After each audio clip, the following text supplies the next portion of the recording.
Como sabedes, este domingo é o Día das Letras Galegas e tamén o Día Mundial da Sociedade da Información e das Telecomunicacións. Na primeira columna do tríptico que fixemos, podemos ver unha fotografía de Xavier Alcalá de pequeno, debaixo da cal podemos acceder a unha autobiografía e a artigos de a voz ou a vídeos nos que nos explica os seus gustos literarios que nos permitirá coñecelo mellor. Na segunda columna podemos ver como é Xavier Alcalá como escritor. Podemos ver os seus proxectos actuais na editorial Mar Maior e un caderno coa maioría das súas obras. A terceira columna está dedicada á súa profesión como enxeñeiro e profesor universitario. Se queremos saber máis información sobre este tema, podemos acceder picando no móvil. Se collemos o tríptico e xiramos a parte de abaixo, podemos ver un roteiro por Ferrol do libro A Nosa Tinta. É dicir, un itinerario dos sitios que son mencionados nesta obra. Tamén, ao pé de páxina, podemos obter máis información sobre quen é Xavier Alcalá, accedendo a sitios da web. Xao.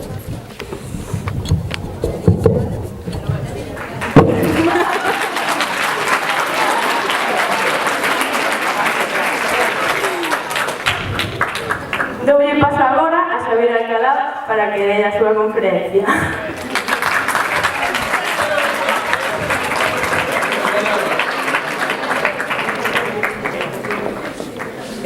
Eso queda moi ben dicilo en inglés. I give the floor to Mr. Alcalá. Que máis fino.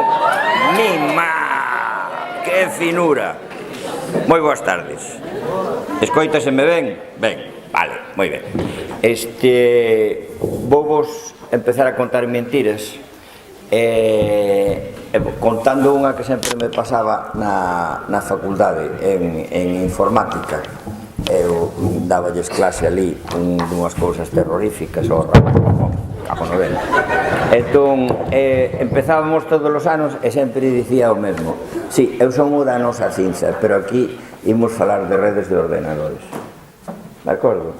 Pois hoxe fago memoria disto porque cando me chamou Ana Seco, a quen agradezo moitísimo todos estes inventos, porque eu me divirto moito de ver así xente nova e tal, porque alguén vai ter que pagar a miña pensión e isto é moi importante, por tanto hai que poñervos a xeito, non? Me gusta moito así, de veras que me gusta moito, moitísimo andar cos rapaces. O mellor da universidade sempre foi que eu saquei moito máis dos alumnos do que os alumnos sacaron de min.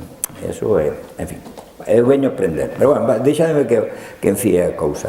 Cando me chamou Ana, me falou do Día das Telecomunicacións, do Día da Sociedade de Información, do Día das Letras Galegas. Claro, eu dixenlle unha cousa, que eu sei do Día Mundial das Telecomunicacións, que me parece lembrar que a ver quen sabe das cousas dos santos, non é San Gabriel ou como é o día, non, ou San Miguel e San Gabriel é o mesmo día, como é? O anxo ese é o patrono das telecomunicacións, vale? De acordo? Un deses. Ben, o caso é que o 17 de maio, o Día Mundial das Telecomunicacións, é de hai moitísimos anos. O que pasa que o que pasou é que se lle engadiu, é ao revés. Non é que sexa o Día Mundial da Sociedade de Información e as Telecomunicacións, senón que da Sociedade de Información non vimos falando nada máis que recentemente, levaremos como moito 20 anos falando da Sociedade de Información, e ademais eu teño que facer unha crítica de entrada á idea do Día da Sociedade de Información, nin a Sociedade de Información nin nada, porque realmente non hai sociedade humana sin comunicación. A diferenza que hai entre os humanos e algún animal que fala é que nós somos fabuladores e os bichos son como moito faladores. Non sei, aquí entre todos vos hai alguén que estudia algo de latín? Que? pouca, que pouca xente, así ides a ir burrísimos todos. Non hai solución. O latín é unha cousa fundamental, todos temos que saber latín, porque senón non me entendedes. Agora xa veredes como os que saben algo de latín me entenden. O étimo, que non sei se sabedes o que é un étimo, o étimo de falar é fabulare.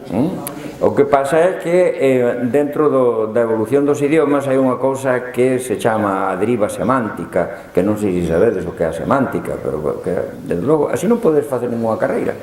Porque se queredes ser enxeñeiros de telecomunicación ou telemáticos e non sabedes o que é a sintaxe ou a semántica, entón, mellor que quededes na casa. É que non se pode, é que así non se pode. É que ides estudiar, é de que ides vivir. Claro, vamos ver. Se non sabedes o que é a semántica, non podedes ser telemáticos, non podedes ser informáticos. E algún pode pensar, pero se iso non ten nada máis que ver con ceros e uns, mentira, porque é unha cousa fundamental que é a linguaxe e o código.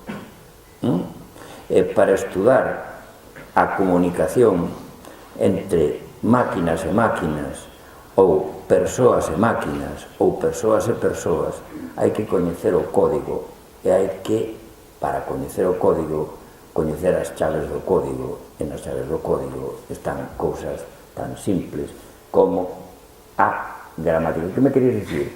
Que non tendes o micro coa manga. Coa manga. Ai, este daba... Ai, mi madriña querida. Se o poño así como Le Valier, de acordo, a ver como colle o son, como se fose un Le Valier. Ben, colle ben o son, de acordo, ben. Entón vamos ver. O que eu vos quería dicir é que, primeiro, non hai sociedade humana sen comunicación. Segundo, non hai sociedade humana sen lingua, que é o medio de comunicación. Nos sistemas de ensino dos países que funcionan, non como España, dáselle unha importancia capital a dous elementos fundamentais para andar pola vida. Para andar pola vida non hai que saber moito, hai que saber todo o que se poida, pero o que si hai que saber é como expresarse.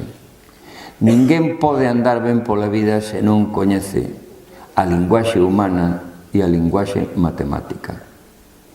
E non vale dicir que a mí, como eu son de ciencias ou son de letras, a min non me vai o latín ou a min non me van as matemáticas.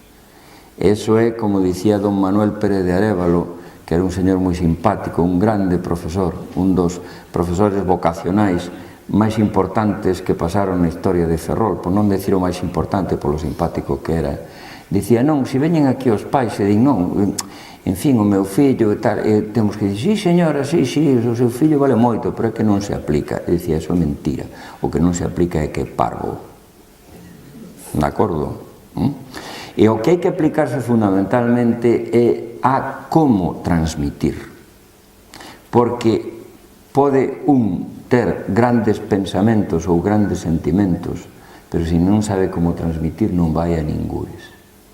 Por que conto isto? Porque estamos a falar do 17 de maio, que é o Día da Sociedade de Información, según din, e das telecomunicacións, como sempre foi. E vou vos contar a miña historia, que é o máis fácil. Eu, cando era pequeno, tiña unha paixón terrible polos avións. Estaba todo o tempo pensando nos avións. E pasaba a vida pintando avións. E como debuxaba moi ben, e ademais tiven a sorte de que tiven por profesor unha persoa extraordinaria, don Tomás Barros, que vos expliquen despois os vosos profesores quen foi neste mundo don Tomás Barros, pois dábaseme dibuxar como a auga. Entón, nos exames, cando nos puñan aquelo, nos exames de dibuixo que dicían, non se chamaba aquelo, que se chamaba dibuixo de imaginación, ou non sei que.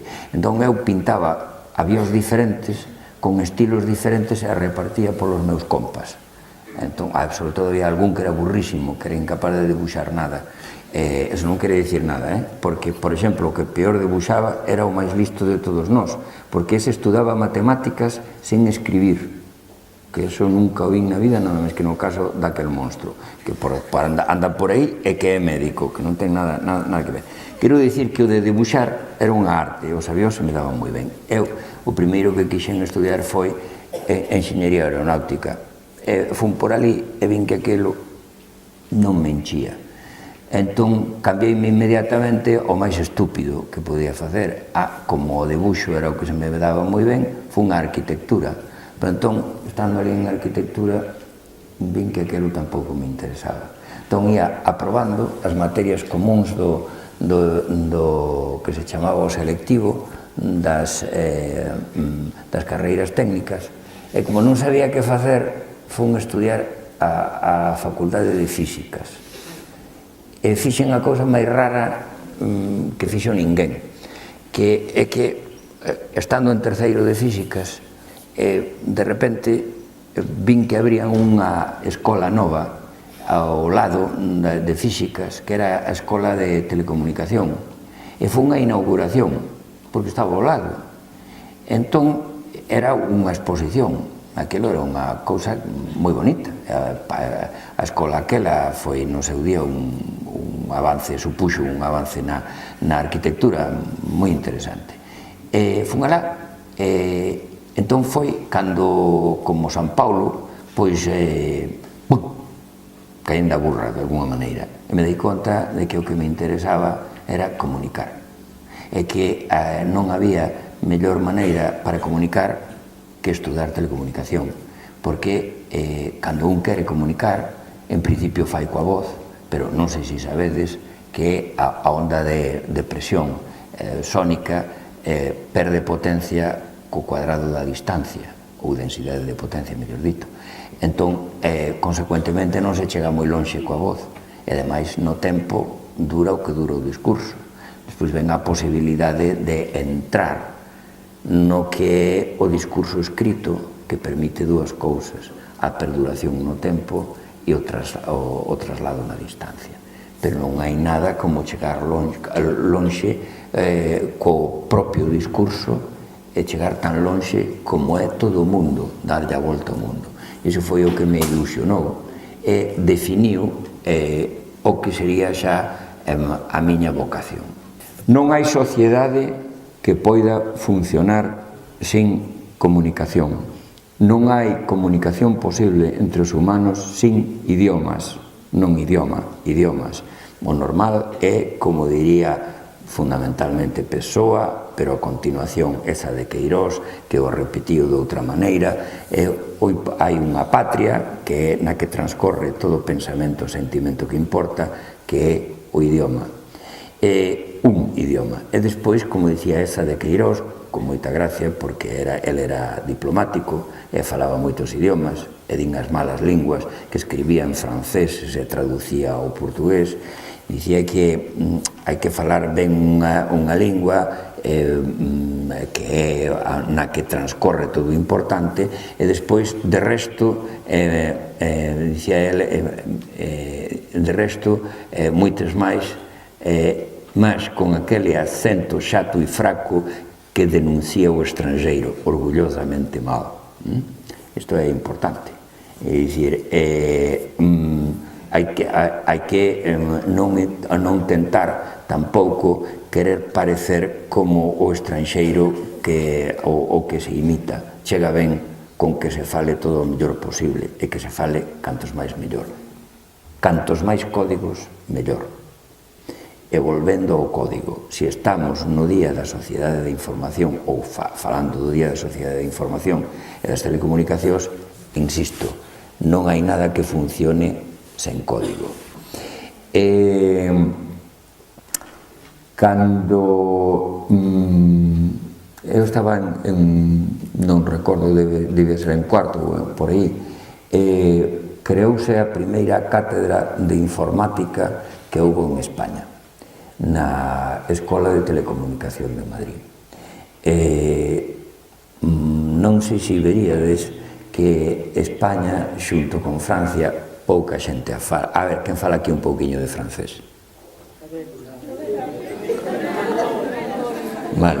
Vamos ver, non reparastes porque só en España, entre os países de fala castelá, e nos países de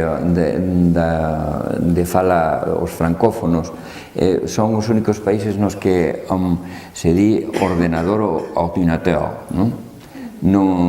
Por aí, pois en canto se chega a Portugal xa din computador, e despois hai ridículos como os italianos din il computer e cousas así terroríficas. Isto débese a que en Francia hai unha bella escola de máquinas lóxicas con base na Universidade da Sorbona, e deuse unha circunstancia moi curiosa, que é que uns tipos anormais polo seu talento, enxeñeiros de telecomunicación foron enviados a Sorbona a aprender máquinas lóxicas. Cando volveron a España, despois de estaren estudando ali, viñan formados en francés. Foron os creadores desta primeira cátedra. Os que andamos nesa materia sabemos todos que todos os ordenadores son computadores, pero, sen embargo, os computadores non son ordenadores. Isto non sei se en clase de tecnoloxía o escoitaredes ou non o escoitaredes. Unha cousa é calcular simplemente, e outra cousa é poder discorrer e transmitir. Non o mesmo, por tanto, un computador que un ordenador. Por que polo mundo adiante se impuxo a palabra computador ou computer? Que, pois sinxelamente porque o poder arrolador que ten a cultura yanqui obrigou a eso, como a outros absurdos. Por exemplo, vou vos contar un absurdo, falando da imposición yanqui. Cando eu fui a escola de telecomunicación, falábase de telefonía sin hilos en castelán e telegrafía sin hilos, observade, sin hilos. Ben, en portugués mantense sen fíos, en francés sans fil, en italiano senza fili, and so on. Sen embargo, aquí últimamente se mantén o absurdo de inalámbrico, 5 vocais. Iso provén dunha mala traducción, dunha traducción indecente, demostrativa de que ninguén ten idea do inglés, que está todo o mundo, es que mi hijo es bilingüe, te habla inglés que mete miedo.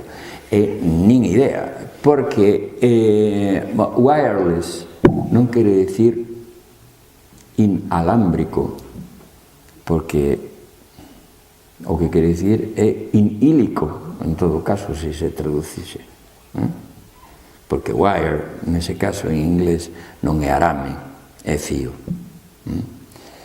Estas cousas non sei se a saben ni siquiera os profesores de inglés, de acordo? Vale? Non miro para ninguén, por suposto, non pensedes nada máis que isto hai que ser enxeñeiro de telecomunicación para sabelo, pero o que vou, non sexades menores, non vos poñades a mirar para o profe de inglés, non van por aí os tíos. O que sí, polo que provoco, é porque hai unha cousa que debe quedar clara en todos nós, que é que se quere andar pola vida, non se debe conformar co que sabe, sino que ten que vivir nunha continua pregunta, e non debe pararse a hora de discutir, porque senón seríamos todos, entre outras cousas, podíamos ser todos do Partido Popular, pero eu non viñen falarle aquí de política. Vamos ver. Si eu, ante dos que estades aquí, agora, vos tivese que falar como avó, diríavos que a cantidade de, digamos, a mina de traballo que hai en referencia á sociedade de información é enorme. É que hai falta de profesionais. Vou vos contar o drama. Antes falaba coa vosa profesora de tecnoloxía e dicíalle que a mí me ocorreu na Facultade de Ciencias de Comunicación da Coruña, que non é o xornalismo de Santiago, senón que é unha facultade que ten como base as tecnoloxías da comunicación, preguntarlle a xente na clase que quería decir 220V 50HZ e que non me soubesen responder. Bueno, podo vos decir que hai varias empresas na zona da Coruña que non dan atopado enxeñeiros que lles traballen na electrónica de potencia. Ben, podo vos decir que no eido das telecomunicacións e da telemática non existe o paro, só existe o mal pago español, é dicir, o subemprego. Ben, tamén vos podo dicir que para poder pertencer a tal sociedade da comunicación de cheo hai que saber dúas cousas. Hai que saber de ciencias e de letras. Como? Si. Hai que saber matemáticas, que parece que é unha cousa. Agora, a Messi, un partido por t, por integral de 0 a t, de f de t, diferencial de t, e queda con esa cara que ten. Hai que saber matemáticas, moitas. Non se pode andar pola vida sen saber matemáticas. E non se pode andar pola vida se se quere ser telemático ou enxeñeiro de telecomunicación sen saber o que é un fonema, por exemplo. Que é un fonema. Sen saber o que é toda a gama vocálica, sen saber o que é o que vai entre 20 hercios e 20.000 hercios,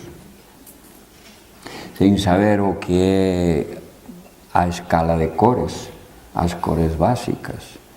E, por suposto, esquecedevos de chegar a gañar uns cartos na telemática como non teñades claro o que é o verbo, o adverbio, o pronome. Non, quietos parados. Ben, eu recomendaríavos que xa que estamos falando de vontades e de querer ser, que pensásedes ben canto traballo divertido hai no eido do captación, procesado e transmisión da información en todos os aspectos que poidades imaginar, porque realmente, e agora faría a corrección, non vivimos nós na sociedade da información, vivimos na sociedade da información globalizada. E vou vos contar algo a continuación como exemplo. Hoxe había no Diario da Radio Galega, no Diario Cultural da Radio Galega, que escoito o saír do traballo, que me coincide sempre, estaban falando do papel fronte a lectura en formato electrónico, vale? Dándolle outra vez, outra volta, e outra volta, e outra volta. Ben. E volvía a aparecer a idea de que no mundo houve grandes saltos desde que se escribía a man, até que se posou a imprenta, e agora estábamos nun novo salto. E había que hai unha contraposición entre o que se lee en papel e o que se lee en formato digital. De acordo? Pero vamos facer vamos que tentar facer a diferenciación entre o que había antes e o que hai agora por culpa de xente como a min. Hai unha confusión moi grande cando se di mira na web deste Insti, mira na web do Insti. Como mirar na web do Insti? Pas du tout, pas du tout. Vamos ver, a web é a arañeira universal, é a rede das redes, a que está pragada de servidores que conteñen información de distinto tipo, ou estática ou dinámica. Cada un deses servidores mantén un espazo, un sitio, no que se manifesta a alguén de alguna maneira. Por exemplo, este Insti. Ben, a web. Na web hai servidores. Os servidores poden servir de todo, pero comezaron servindo, e non o esquezamos, páxinas. A diferenza que hai entre o que era o mundo da escritura en tempos predigitais e no que hai actualmente é que agora, neste momento, calquera de nós pode publicar o que escriba de maneira que poida ser visto por todo o mundo prácticamente. Esa é a diferenza. A punto de que o sistema literario como o coñecemos está en absoluta crise. E isto lévanos a outro día 17 de maio. Por que? Algún de vos tentou publicar algunha vez un libro? De momento non. Pero conto vos o que nos pasou na Facultade de Medicina unha vez a uns cantos escritores.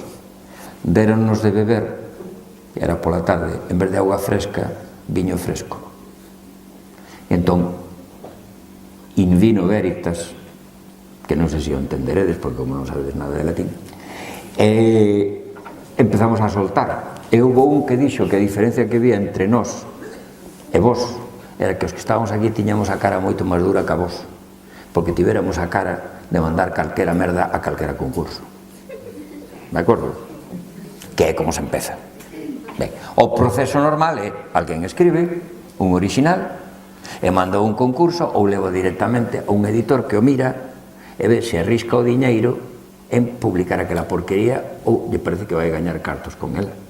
Entón, construe o libro e fai un número de exemplares. Por exemplo, fai 1000 exemplares ou 5000, ou como no caso do Pérez Retrete, este, 300.000 millóns de exemplares ou o que sexa.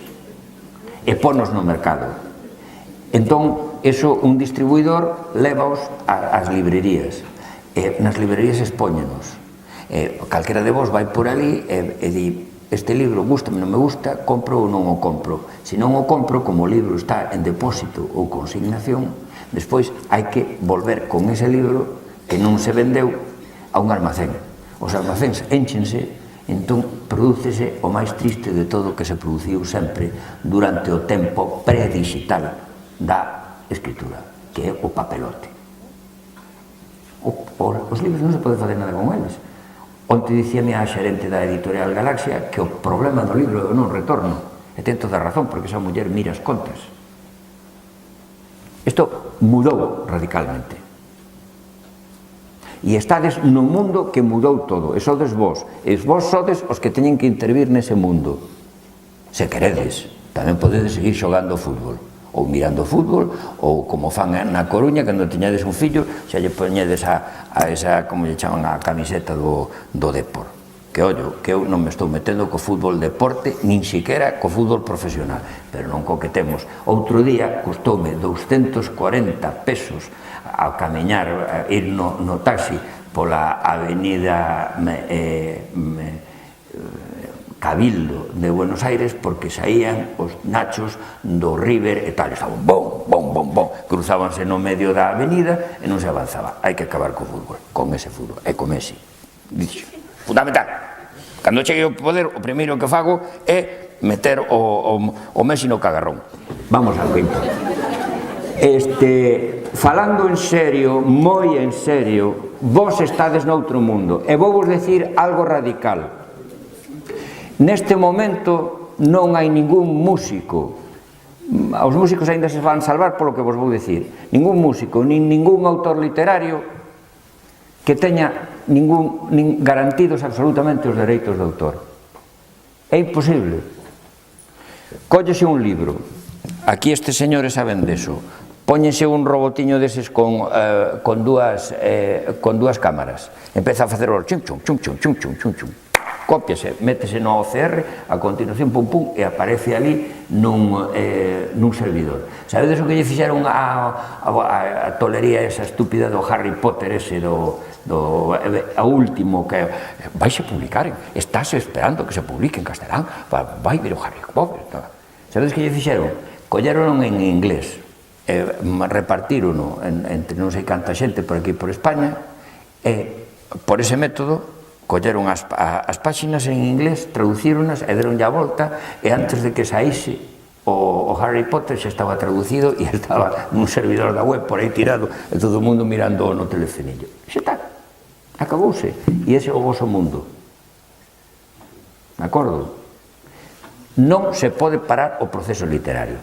Deume moita pena unha vez que lle escoitei a Xosé Saramago dicir que con isto do correo electrónico que acabara a literatura epistolar.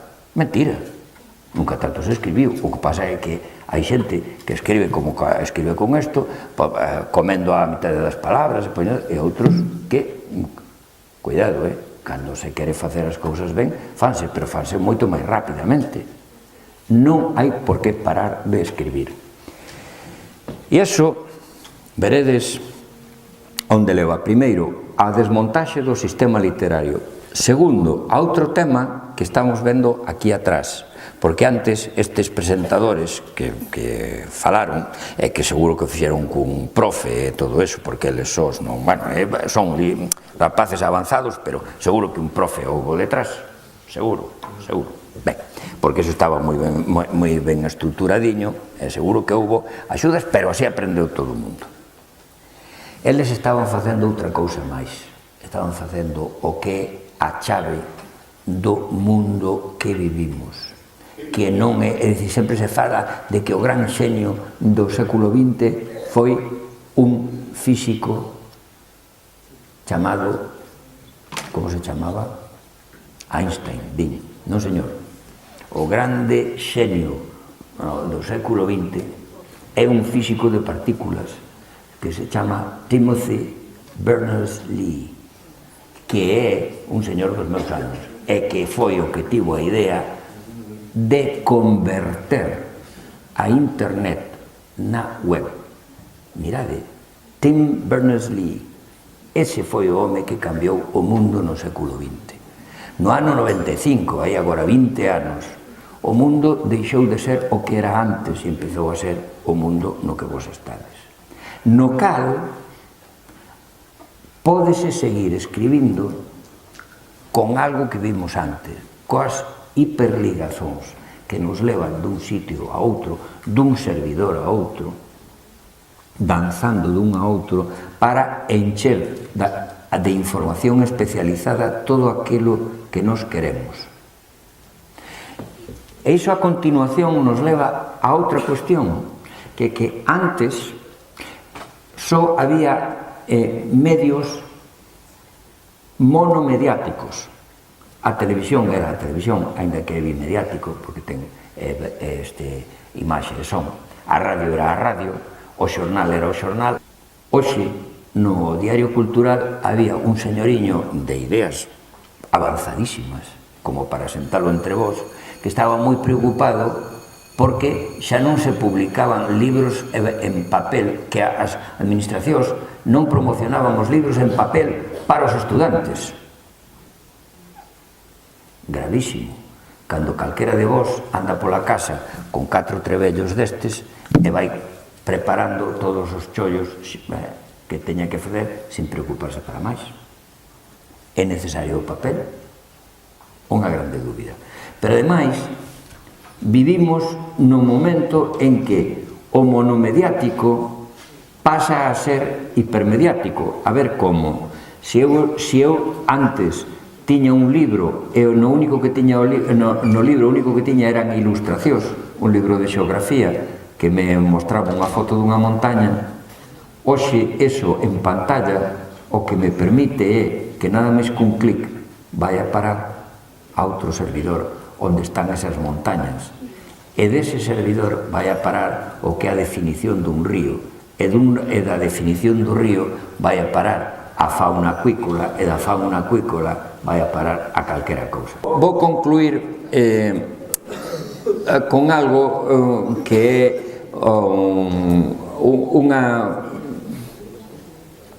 algo máis que unha recomendación. Vos facedelle caso aos vellos que poidan estar un pouco tolos, pero que non sexan parvos, porque hai vellos que son parvos tamén.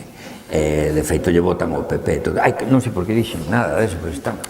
Xa se me escapou o segundo, isto non pode ser. Vamos ver,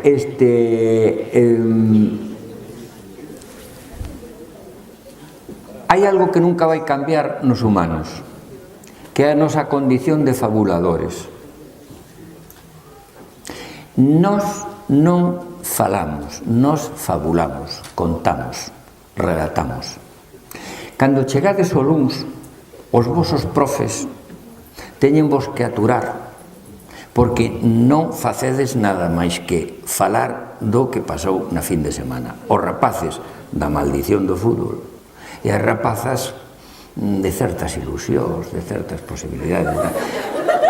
Que conste que as rapazas son moitísimo máis intelixentes que os rapaces, en maioría, e son moito maiores. Home, non lle digades a quen durante anos e anos e anos chegaba ali á facultade e atopaba o mesmo unha colección de mulleres e unha colección de pequenos, e todos tiñan a mesma idade. Non, sen broma, cando chegades ao luns estades cheos de necesidade narrativa, e narrades, e contades. E iso é a vida das persoas. Pasamos a vida relatando, non falando por falar. Sempre vivimos sobre o relato. Por lo tanto, o que é a literatura non é que non vaya desaparecer, é que cos medios que aparecen novos multiplica as súas capacidades.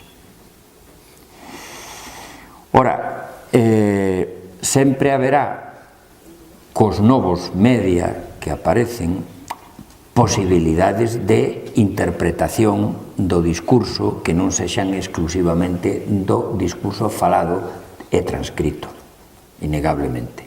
Pero a base de todo é o discurso segundo o entendemos, o que sai pola boca e entra polo oído.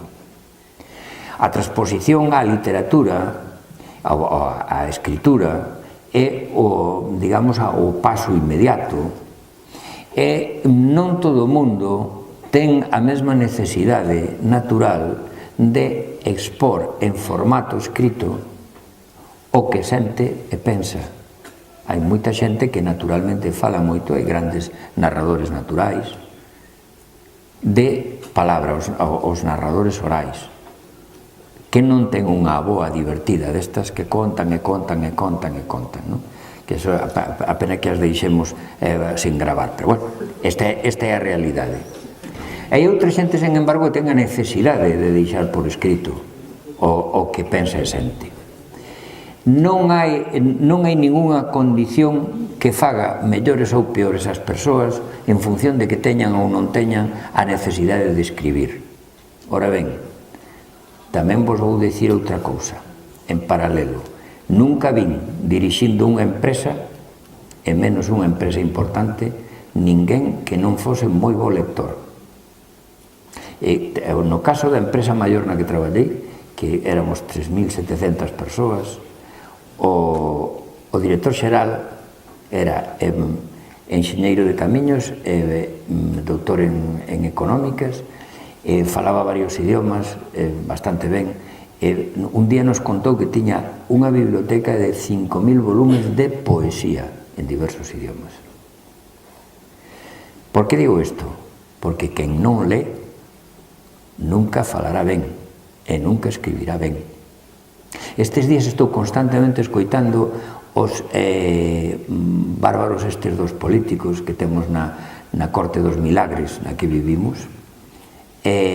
Os escoitaba tamén alá, puña a televisión española 24 horas e tal. Non son capaces de distinguir entre, en castelán, deber e deber de. Non son capaces. E por que non len? Sabedes distinguir vos? Debo facer ou debo de facer, sabedes a diferencia? Supoño que sí, non? Pois, escoitade o que di o xefiño do PSOE. A ver si unha soa vez o di ben. Como se chame ese que me dixo unha señora en Buenos Aires. Eu, cando vexo, a verdade é que como Felipe González non, porque claro, Felipe, pero este ten algo, eu diría che que é como un vendedor do Corte Inglés, dixen eu. Quedan vos poucos anos para que decidades o que tedes que facer. Pouquiños. Tentade ir pensando que para andar pola vida o ideal é que un teña unha profesión que non lle permita preguntarse se está traballando, senón que un ten que facer algo que o manteña entretido, no que goce. E que dentro diso eu promociono o que ten que ver coas tecnoloxías e as ciencias que hai por trás das tecnoloxías da comunicación. Se me pedísedes así ao final que vos recomendase algo máis que ler, é dicir, se me preguntades se tamén hai que escribir, volvo a distinguir. Hai persoas que non teñen a necesidades, non se ven arrastradas pola necesidade de escribir, pero si vos podo dicir que o exercicio de escribir é moi bo por dúas razóns. Unha, porque como din os escritores, moitos deles, din, libera os demos interiores. É como cando fala cun amigo, ou como, non sei se vos confesaredes, como cando nos facían confesar, ir a contarlle ali o cura, os pecados, todo eso. É moi interesante, por un lado. E por outro lado, é moi importante ordenar o cerebro en función do discurso ben feito. Saber poñer os puntos e as comas. Repítese isto do obradoiro de escritura de que se fala. Cando a mí me falan desto, sempre respondo que eses son obradoiros de redacción, porque os escritores non se lle pode ensinar a ninguén a escribir como escritor. Esa é unha condición que un ten, como pode ter a de pintor. É unha cuestión que non ten nada que ver co racional, ten que ver cunha parte das conexións neuronais que levan a que alguén teña unha capacidade de suxestión suficiente como para facer estilo, pero que sí se pode aprender a redactar. E só redactando ben é como un pode defender o que lle interesa nesta vida.